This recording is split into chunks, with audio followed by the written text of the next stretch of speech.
Okay, Steve, I got a good one for you today. Let's look in here too. Oh, it's a blank astrophile. I wonder if any of our viewers have wondered, how did they first determine the circumference of the Earth? I mean, that sucker's big, you know? Well, there was this Greek philosopher, mathematician, geologist, he was into music and everything, Eratosthenes, and he actually dabbled with the idea, how big could the Earth be? And let me kind of show you how we're about doing this. So let's get this all labeled properly for us. We are doing today Eratosthenes. And how big is the Earth?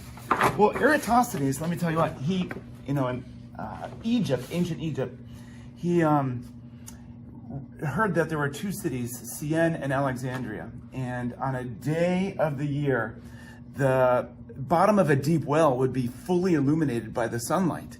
And people understood, well, that means the sun's directly above. But Eratosthenes realized, well, geez, if there's another city that at the same time is placed on a Earth that has a curvature, then logic would dictate that only one of the cities would actually have the bottom of the deep well illuminated. And he said, you know what? I can actually put together some basic geometry to determine that. I actually first learned this by Mr. Hughie, my geometry teacher in high school. And I thought it was a really, really neat thing for a very simple reason that you'll see coming up here in a moment. So the logic is pretty set like this. So this is around 240 BC. Wait, 240 BC? 240 BC, yeah. They already knew the Earth was around in 240 BC. Yeah, it didn't have to take Columbus to sail across from Europe to find America to determine the curvature of the Earth. This is way back before 1492, 240 BC. So you have the sun. Yeah, it sends out light radially, but it's so big, we're just going to look at the parallel coming towards Earth. So here's Earth. This is not to scale. It actually take 108 Earths to actually go across the sun. But you have this light that's coming in parallel. And let's just go ahead and, for simplification, put a stick or a tree or something like that that's sticking up completely vertical to the tangent that runs along the surface of the Earth here. Now, you're going to see that this stick or column has no shadow. There's just no displacement or angular displacement to allow a shadow to be created. Whereas if you go to another location on Earth, and this column is also perpendicular to the tangent that comes along the Earth, you'll notice that these two are not parallel, but they do have something in common. And that is, if you extend them across the Earth, it'll make a diameter. And this guy will extend across the Earth and make a diameter. And they'll meet at a very special point of the circle, and that is called the center. So you had, let's say, Syene or Siena. Oh, how would you say it, Steve? I don't speak ancient Egypt, so. And here's Alexandria. And so, as I was saying before, one of these cities would have the sun directly above, and one of these cities would not.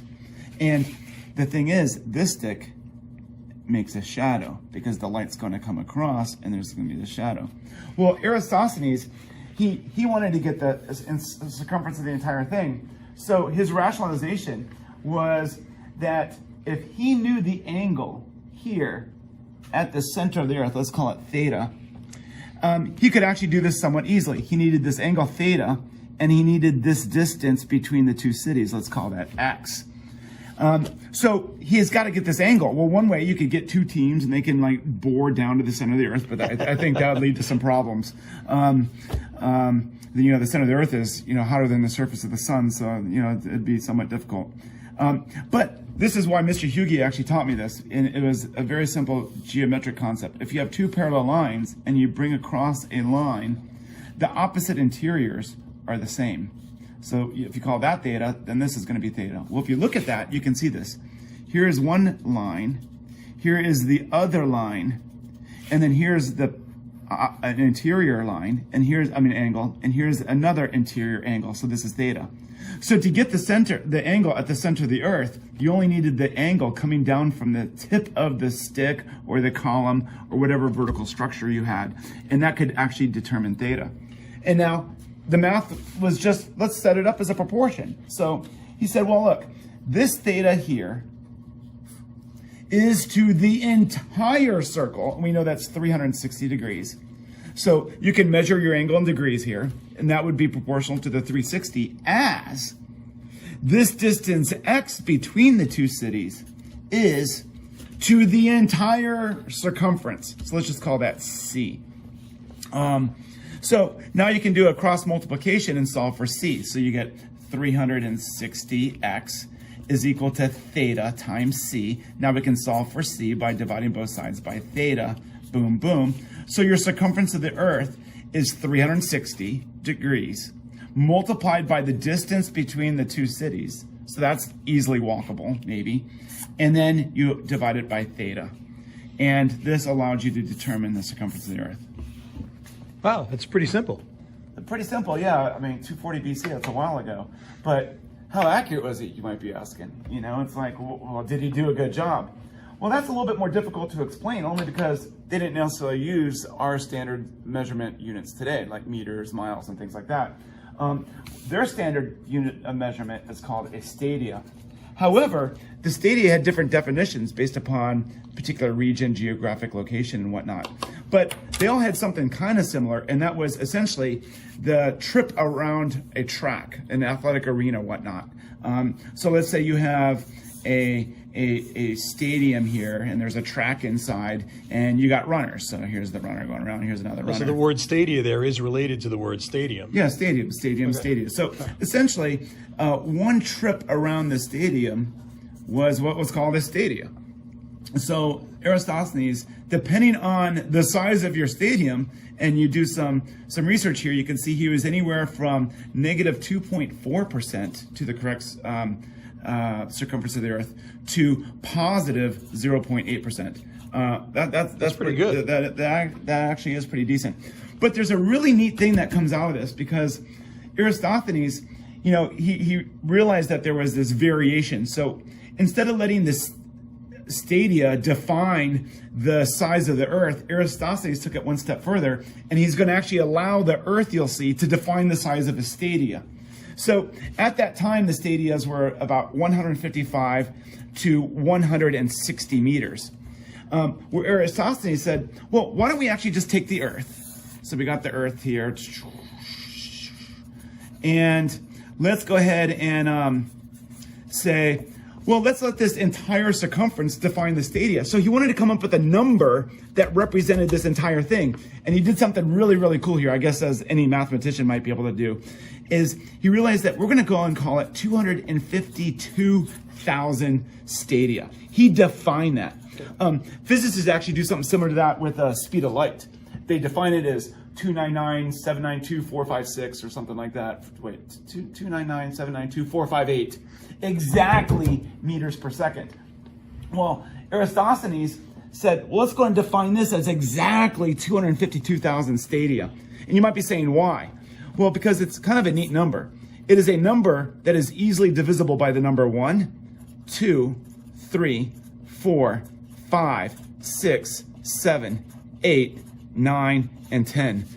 And that just blows my mind. It's just it's such a cool little tidbit to know that this number is divided by all those. In fact, I'll be honest with you. When I saw that, I tried it. I pulled out a calculator and went through each one. I was like, there's no way.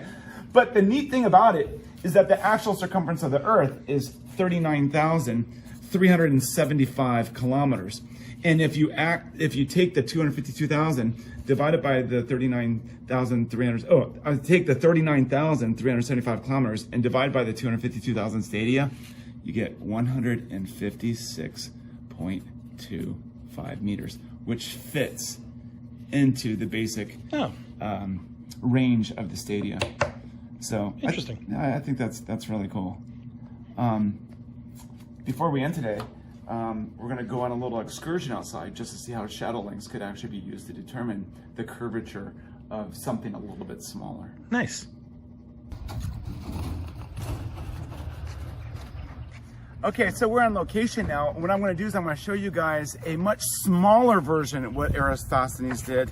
And what I'm going to have is I'm going to have two stakes set up right behind you, Steve. We got this stake right here, and it's got a decent sized shadow length.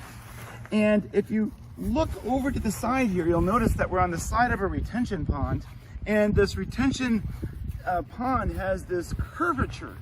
And if I walk down to this stake, which is also set up perpendicular to the surface of this arc, it's got a much smaller shadow.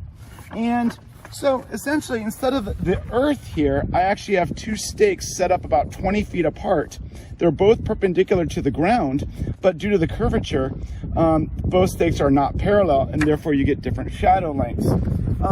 Looking at this, I see that the shadows are about maybe 10 degrees difference to each other.